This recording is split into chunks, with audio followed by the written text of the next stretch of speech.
स्वागत है आपका बी न्यूज नेशन में। मैं हूं आबिद हुसैन शेख। बसनगौड़ा की एमएलए सदस्यता रद्द करे सभापति। बसनगौड़ा की सोच पर अरबी समंदर में फेंकना पड़ेगा। बसवन्ना, गांधी, अंबेडकर इस जमाने में होते तो इनके भी विचारों को खत्म करने के लिए गोली मारने की बात करते बसनगौड़ा पाटिल। सेकुलर और सच्ची बात करने वालों को मारने, संविधान को बदलने, हिटलर की राजनीति, गोली मारने की भयानक सोच बीजापुर के शासक बसवनगौड़ा में है। श्री राम सेना, हिंदू जागरण वेदिके और अन्य हिंदू संगठनें सब एक ही विचार वाली हैं और आरएसएस से संबंध रखने वाली हैं। इनको नियंत्रण में रखने, वैयक्तिक अभिप्राय, विचार और भावनाओं की हत्या को रोकना, प्रजाप्रभुत्व और संविधान की गरिमा को बचाना है तो इन पर कार्रवाई करके लगाम कसना जरूरी है। देश के बुद्धिजीवियों को निशाना बनाने वालों की साजिशों और इनका समर्थन करने वालों पर कार्रवाई करते हुए सभापति बसवनगौड़ा की एमएलए सदस्यता को रद्द करने का आग्रह करते हुए गौरी लंकेश हत्या के आरोपी परशुराम वाघमारे जैसे आरोपियों को प्रोत्साहित करने वाले और बसनगौड़ा जैसे नेताओं के देश की एकता और अखंडता को तोड़ने वाले भाषणों से पुलिस को स्वयं प्रेरित केस दाखिल करना था कहा।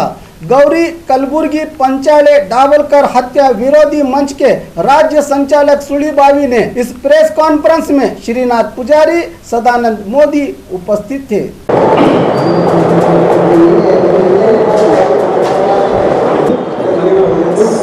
ರಾಜ್ಯದೊಳಗಡೆ ಮತ್ತು ದೇಶದೊಳಗಡೆ ವಿಚಾರಗಳ ಕಾರಣಗಳಿಗಾಗಿ, ಅಭಿಪ್ರಾಯದ ಕಾರಣಗಳಿಗಾಗಿ ಒಂದು ಅಭಿಪ್ರಾಯವನ್ನು, ವಿಚಾರವನ್ನು ಹತ್ಯೆ ಮಾಡುವುದರ ಮೂಲಕ ನಿಯಂತ್ರಿಸಬೇಕು ಅನ್ನುವಂಥ ಒಂದು ಮನೋಧರ್ಮ ಏನು ವ್ಯಕ್ತ ಆಗ್ತಾ ಇದೆ.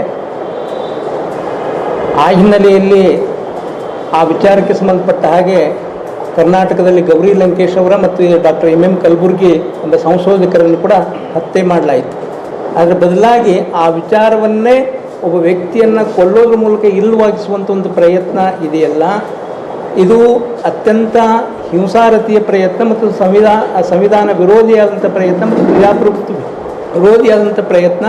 ಆ ಪ್ರಯತ್ನ ಇಡೀ ರಾಜ್ಯದೊಳಗಡೆ ನಡೀತಾ ಇದೆ ಮತ್ತು ದೇಶದೊಳಗಡೆ ನಡೀತಾ ಇದೆ ಅನ್ನೋದು ಕೂಡ ನಾವು ಗಮನಿಸ್ಕೊಂಡು ಬಂದಿದ್ದೀವಿ. ಈ ಹತ್ಯೆಗಳನ್ನು ಮಾಡಿರುವಂಥ ಹಿನ್ನೆಲೆಯೊಳಗಡೆ ಕರ್ನಾಟಕದ SIT ಅವರು ಗೌರಿ ಲಂಕೇಶ್ವರ ಹತ್ಯೆಯ ಹಂತಕರನ್ನು ಭೇದಿಸುವಲ್ಲಿ ಒಂದು ಪರಿಣಾಮಕಾರಿಯಾದಂಥ ಕೆಲಸಗಳನ್ನು ಮಾಡಿದ್ದಾರೆ. ಈ ತನಕ 11 ಜನರನ್ನು ಬಂಧನ ಮಾಡಿದ್ದಾರೆ.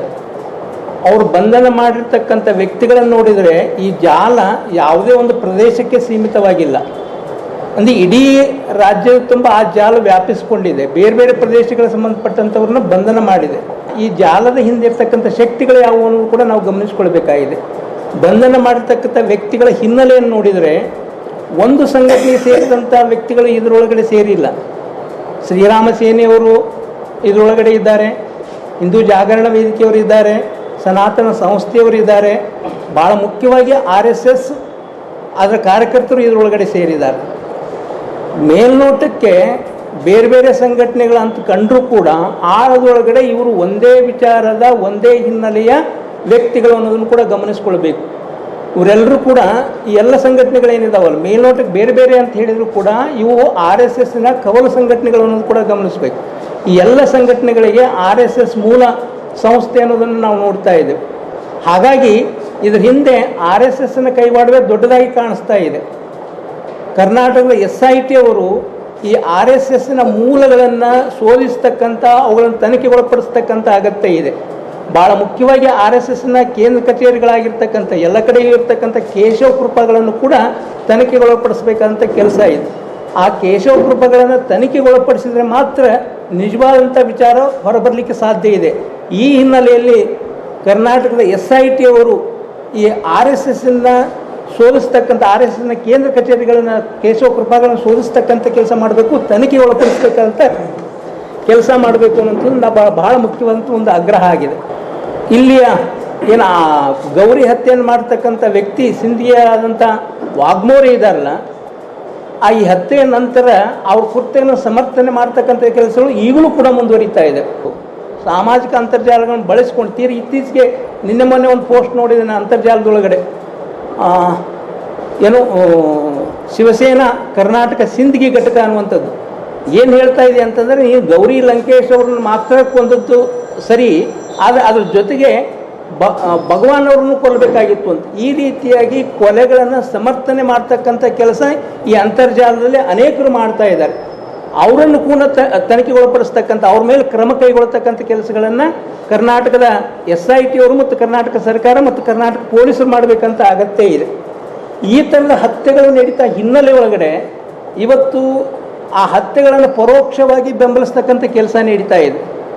ಇಲ್ಲಿಯ ಶಾಸಕರೊಬ್ಬರು, ಬಿಜಾಪುರದ ಶಾಸಕರೊಬ್ಬರು ಜಾತ್ಯತೀತರನ್ನು ಮತ್ತು ಬುದ್ಧಿಜೀವಿಗಳನ್ನು ನಾನು ಗೃಹ ಮಂತ್ರಿ ಆಗಿದ್ದರೆ ಗುಂಡಿಟ್ಟು ಕೊಲ್ತಿದ್ದೆ ಅನ್ನುವಂಥ ಹೇಳಿಕೆಯನ್ನು ಕೊಡ್ತಾ ಇದ್ದಾರೆ. ಇದರ ಅರ್ಥ ಏನು ಅಂತಂದರೆ, ಇವರು ಈ ಕೃತ್ಯಗಳಿಗೆ ಬೆಂಬಲ ಆಗಿದ್ದಾರೆ ಅಂತ.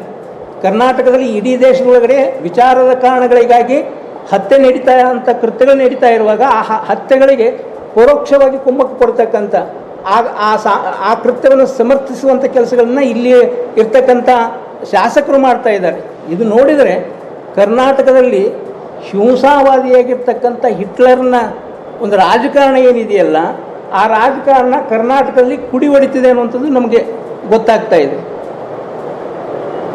ಇದೇ ಕಾರಣಗಳಿಗಾಗಿ ಹಿಟ್ಲರ್ ಏನು ಜರ್ಮನಿ ಒಳಗಡೆ ಈ ಥರ ಹಿಂಸಾವಾದಿ ಅಂತ ರಾಜಕಾರಣ ಮಾಡಿದ್ನೋ, ಅದು ಗುಂಡಿಡ್ತಕ್ಕಂಥ ಕೆಲಸ ಮಾಡಿದ್ನೋ, ಅಂದರೆ ಮನುಷ್ಯರನ್ನು ಕೊಲ್ಲತಕ್ಕಂಥ ಕೆಲಸ ಮಾಡಿದ್ನೋ, ಆ ಕೆಲಸವನ್ನು ಕೂಡ ಇಲ್ಲಿ ಮಾಡಬೇಕು ಅನ್ನುವಂಥ ವಿಚಾರವನ್ನು ಒಬ್ಬ ಶಾಸನ ಸಭೆಯ ಸದಸ್ಯರಾಗಿ ಶಾಸಕನಾಗಿ ಹೇಳ್ತಕ್ಕಂಥ ಕೆಲಸ ಏನಿದೆಯಲ್ಲ, ಇದು ಅತ್ಯಂತ ಅಪಾಯಕಾರಿಯಾಗಿರ್ತಕ್ಕಂಥದ್ದು. ಅಂದರೆ ರಾಜಕಾರಣದೊಳಗಡೆ ಇವತ್ತು ಇಡೀ ಆಡಳಿತ ಹಿಂಸಾವಾದಿ ಆಗಬೇಕು ಅನ್ನುವಂಥದ್ದು. ಇದು ಯಾರಾದರೂ ವಿಚಾರವನ್ನು ಹೇಳಿದರೆ ಅದು ಕೊಲ್ಲಬೇಕು ಅನ್ನುವಂಥದ್ದು ಏನಿದೆಯಲ್ಲ, ಇದು ಅತ್ಯಂತ ಅಪಾಯಕಾರಿಯಾಗಿರ್ತಕ್ಕಂಥ ವಿಚಾರವನ್ನು ಕೂಡ ನಾವು ಗಮನಿಸ್ಕೊಳ್ಬೇಕು. ಬಸವಣ್ಣ ಜಾತ್ಯತೀತ ವಿಚಾರಗಳನ್ನು ಪ್ರತಿಪಾದನೆ ಮಾಡಿರ್ತಕ್ಕಂಥವ್ರು, ಗಾಂಧಿ ಜಾತ್ಯತೀತ ತತ್ವಗಳನ್ನು ಪ್ರತಿಪಾದನೆ ಮಾಡಿರ್ತಕ್ಕಂಥವ್ರು, ಅಂಬೇಡ್ಕರ್ ಜಾತ್ಯತೀತ ನಿಲುವುಗಳನ್ನು ಪ್ರತಿಪಾದನೆ ಮಾಡಿರ್ತಕ್ಕಂಥವ್ರು. ಇವರು ಇವತ್ತಿನ ಕಾಲದೊಳಗಡೆ ಬಸವಣ್ಣ ಬದುಕಿದ್ರೆ, ಅಂಬೇಡ್ಕರ್ ಬದುಕಿದ್ರೆ, ಗಾಂಧಿ ಬದುಕಿದ್ರೆ ಅವ್ರಿಗೆ ಗುಂಡಿಡಬೇಕು ಅಂತ ಹೇಳ್ತಕ್ಕಂಥ ಜನ, ಬಸವಣ್ಣನನ್ನು ಕೂಡ ಕೊಲ್ಲತಕ್ಕಂಥ ವಿಚಾರಗಳನ್ನು ಪ್ರತಿಪಾದನೆ ಮಾಡ್ತಕ್ಕಂಥ ಜನ ಅನ್ನೋದನ್ನು ಕೂಡ ನಾವು ಗಮನಿಸ್ಕೊಳ್ಬೇಕು. ಅಂದರೆ ಇಡೀ ಲಿಂಗಾಯತ್ ಪರಂಪರೆ ಏನಿದೆಯಲ್ಲ, ಲಿಂಗಾಯತ್ ಪರಂಪರೆ ಜಾತ್ಯತೀತವಂತ ಪರಂಪರೆ. ಬಸವಣ್ಣ ಇವನಾರ್ವ ಅನ್ನುವಂಥ ಮಾತುಗಳನ್ನು ಹೇಳಿರ್ತಕ್ಕಂಥ, ಎಲ್ಲರೂ ನಮ್ಮೂರು ಅನ್ನುವಂಥ ಮಾತುಗಳನ್ನು ಹೇಳಿರ್ತಕ್ಕಂಥವ್ರು. ಈ ನಮ್ಮೂರು ಅನ್ನುವಂಥ ಕಲ್ಪನೆ ಏನಿದೆಯಲ್ಲ, ಇದು ಜಾತ್ಯತೀತವಂತ ಕಲ್ಪನೆ. ಈ ಲಿಂಗಾಯತ್ ಪರಂಪರೆಯಿಂದ ಬಂದಿದ್ದೇನೆ ಅಂತ ಹೇಳ್ಕೊಳ್ತಕ್ಕಂಥ ವ್ಯಕ್ತಿನೇ ಇವತ್ತು ಜಾತ್ಯತೀತವಾದಂಥ ವ್ಯಕ್ತಿಗಳನ್ನು ಕೊಲ್ಲಬೇಕು ಅಂತ ಹೇಳ್ತಕ್ಕಂಥದ್ದು. ಒಬ್ಬ ಶಾಸನ ಸಭೆಯ ಪ್ರತಿನಿಧಿಯಾಗಿ ಕೊಲ್ಲುವಂತ ಮಾತಾಡಿರ್ತಕ್ಕಂಥ ಈ ವ್ಯಕ್ತಿಯ ಮೇಲೆ ಇಲ್ಲಿ ಪೊಲೀಸರು ಸ್ವಯಂ ಆಗಿ ಒಂದು ಕೇಸನ್ನು ದಾಖಲೆ ಮಾಡ್ಕೊಳ್ಬೇಕಾಯ್ತು. ಇವತ್ತು ಜಾತ್ಯತೀತವಾದಂಥ ವ್ಯಕ್ತಿಗಳು ಕೊಲ್ತೀನಿ ಅಂತಂದರೆ ಸಂವಿಧಾನವನ್ನು ಕೊಲ್ತೀನಿ ಅಂತ ಹೇಳಿರ್ತಕ್ಕಂಥದ್ದು. ಅದು ಸಂವಿಧಾನ ಜಾತ್ಯತೀತ ತತ್ವಗಳನ್ನು ಪ್ರತಿಪಾದನೆ ಮಾಡ್ತದೆ. ಸಂವಿಧಾನ ವಿರೋಧಿಯಾದಂಥ ಒಬ್ಬ ಮಂತ್ರಿಯಾಗಿರ್ತಕ್ಕಂಥವ್ರು ಸಂವಿಧಾನ ಬದಲಿಸಬೇಕು ಅಂತ ಹೇಳಿದರೆ, ಸಂವಿಧಾನ ಹೇಳಿರ್ತಕ್ಕಂಥ ತತ್ವಗಳನ್ನು, ಜಾತ್ಯತೀತ ತತ್ವಗಳನ್ನು ಅಳವಡಿಸಿಕೊಂಡಿರ್ತಕ್ಕಂಥ ವ್ಯಕ್ತಿಗಳನ್ನ ಕೊಲ್ಲಬೇಕು ಅನ್ನುವಂಥದ್ದು ಇನ್ನೊಂದು ಅರ್ಥದೊಳಗಡೆ ಅದು ಸಂವಿಧಾನವನ್ನು ಬದಲಿಸಬೇಕು ಅನ್ನುವಂಥದ್ದು ಅಥವಾ ಸಂವಿಧಾನಕ್ಕೆ ಗುಂಡಿಡ್ತಕ್ಕಂಥ ಕೆಲಸ ಆಗ್ತಾ ಇದೆ.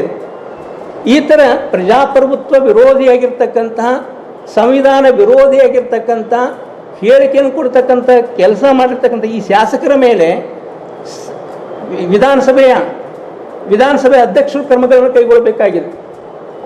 ಅವರ ಸದಸ್ಯತ್ವವನ್ನು ಸಂವಿಧಾನ ವಿರೋಧಿಯಾಗಿರ್ತಕ್ಕಂಥ ನಡವಳಿಕೆ ಮೇಲೆ ರದ್ದು ಮಾಡ್ತಕ್ಕಂಥಕ್ಕೆ ಶಿಫಾರಸು ಕೂಡ ಮಾಡಬೇಕಾಗ್ತದೆ. ಈ ರೀತಿಯಾಗಿ ಹೇಳ್ತಕ್ಕಂಥ ಒಬ್ಬ ಶಾಸಕರು ಹಿಂದೆ ಮಂತ್ರಿಯಾಗಿದ್ದರು ಅನ್ನೋದು ಕೂಡ ನಾನು ನೆನಪಿಸ್ಕೊಳ್ಬೇಕು. ಯಾವ ಸಂವಿಧಾನದಿಂದ ಅಧಿಕಾರ ಹಿಡ್ಕೊಂಡಿದ್ದಾರೋ, ಯಾವ ಸಂವಿಧಾನವನ್ನು ಆಧಾರದ ಮೇಲೆ ಇವತ್ತು ಅಧಿಕಾರಕ್ಕೆ ಬಂದಿದ್ದಾರೋ, ಆ ಸಂವಿಧಾನ ಪ್ರತಿಪಾದನೆ ಮಾಡ್ತಕ್ಕಂಥ ತತ್ವಗಳನ್ನು ವಿರೋಧಿಸುವಂಥ ಹೇಳಿಕೆಯನ್ನು ಕೊಡ್ತಾ ಇದ್ದಾರಲ್ಲ, ಇವರು ಯಾವುದರ ಮೇಲೆ ನಂಬಿಕೆ ಇಟ್ಕೊಂಡಿದ್ದಾರೆ? ಈ ದೇಶದ ಮೇಲೆ ನಂಬಿಕೆ ಇಟ್ಕೊಂಡಿದ್ದಾರೆ, ಈ ದೇಶದ ಪ್ರಜಾಪ್ರಭುತ್ವದ ಮೇಲೆ ನಂಬಿಕೆ ಇಟ್ಕೊಂಡಿದ್ದಾರೆ, ಈ ದೇಶದ ಸಂವಿಧಾನದ ಮೇಲೆ ನಂಬಿಕೆ ಇಟ್ಕೊಂಡಿದ್ದಾರೆ ಅಂತಂದರೆ ಖಂಡಿತವಾಗಿ ಇವರ ನಡವಳಿಕೆಗಳು, ಇವರ ಹೇಳಿಕೆಗಳು ಇವೆಲ್ಲವೂ ಕೂಡ ಅದಕ್ಕೆ ಸಂಬಂಧಪಟ್ಟಿಲ್ಲ ಅಂತ ಅನಿಸ್ತದೆ ನಮಗೆ. ವಿಧಾನಸಭೆ ಸಭಾಧ್ಯಕ್ಷರು ಕ್ರಮಗಳನ್ನು ಕೈಗೊಳ್ಳಬೇಕು ಅನ್ನುವಂಥ ಒತ್ತಾಯ ಕೂಡ ನಮ್ಮ ಜೊತೆಗೆ ಇದರ ಜೊತೆಗೆ ಇದೆ.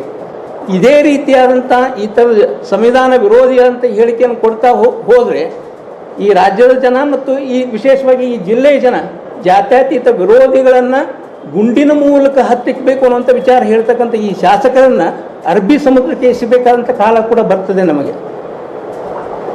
ಇವರು ಎಲ್ಲಿವರೆಗೆ ಇಂಥವ್ರನ್ನ ಇದು ಮಾಡ್ಕೊಳ್ತಕ್ಕಂಥ ಇವ್ರು ಯಾರು ಕೂಡ ಪ್ರಜಾಪ್ರಭುತ್ವದೊಳಗಡೆ, ಭಾರತದೊಳಗಡೆ ಪ್ರಜಾಪ್ರಭುತ್ವವನ್ನು ಪ್ರತಿಪಾದನೆ ಮಾಡ್ತಕ್ಕಂಥ ಕರ್ನಾಟಕದೊಳಗಡೆ ಇರಲಿಕ್ಕೆ ಅರ್ಹರೇ ಅಲ್ಲ.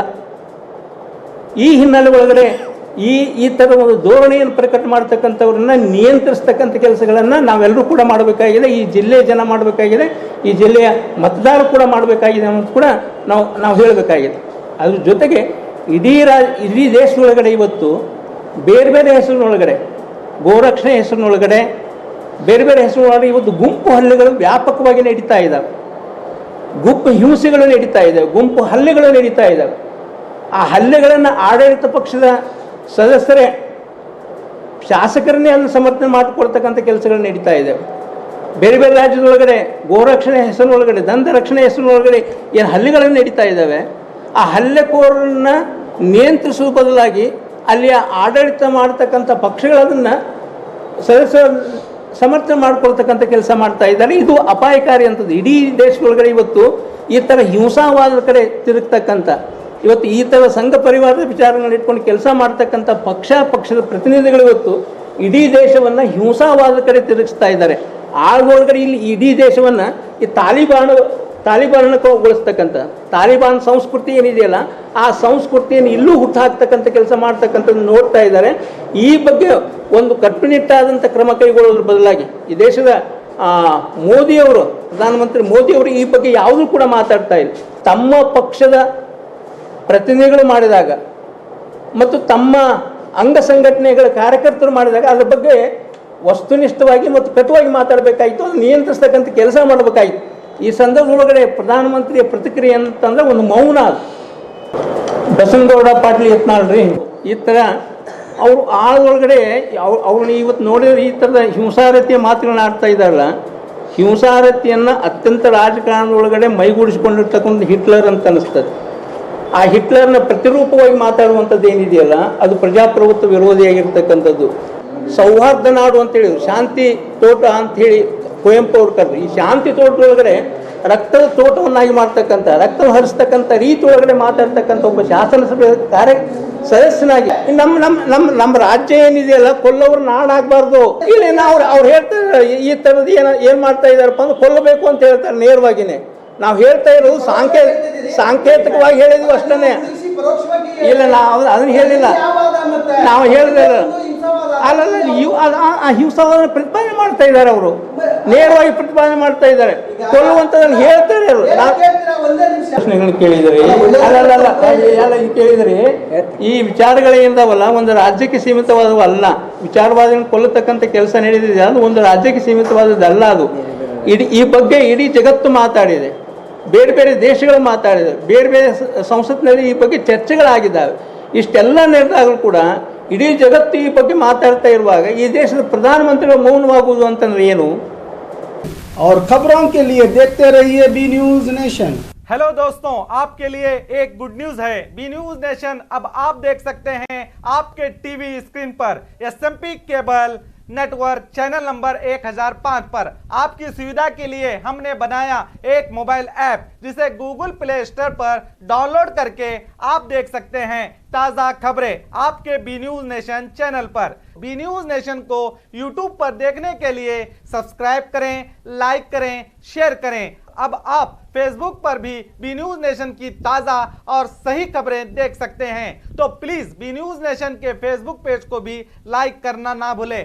और बी न्यूज नेशन के लेटेस्ट न्यूज़ों को अपने मोबाइल में देखने के लिए यूट्यूब में बी न्यूज नेशन के चैनल के सब्सक्राइब आइकॉन को दबाएं और फिर बेल आइकॉन को दबाने पर आप लेटेस्ट न्यूज़ों को देख सकते हैं।